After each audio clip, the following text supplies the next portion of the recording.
Постите дойдоха и ето го ястието, което спасява и бедни, и богати. Постно зеле с ориз става и с кисело, и с прясно зеле. Но ако е кисело, цялата кооперация знае, че времето е по-български. Режеш зелката, ситно, но не като за ресторант с 3 звезди. Ако е кисела, само я изцеди, че да не стане зеле с характер прекален. Лук на една голяма глава, морков, ако имаш. Ако нямаш, баба би казала, няма да се развалим заради един морков. Лукът влиза в тенджерата и пуска аромат. На събота при баба добавяш зелето, запържваш го леко, не го гледай като принцеса. Сол, черен пипер, червен пипер, а ако си по-романтичен, и малко чубрица.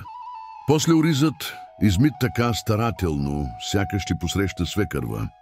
Заливаш с топла вода, колкото да покрие. Оставяш под капак на слаб огън. След 20 минути вече мирише на дом, на спомени, на зими без интернет, но с топла печка и хора, които се обичат.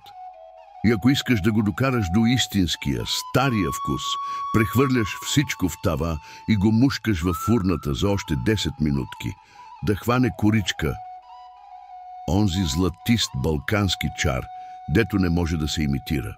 Това ястие не прави шум, не се хвали. Седи си там, просто и честно. Като баба с престилка и леко намусена физиономия. Но вкусиш ли го, разбираш, че постното не е бедно, то е истинско. И те връща право в детството, където най-големият проблем беше кой мие чиниите. А у вас още ли се прави зеле с ориз?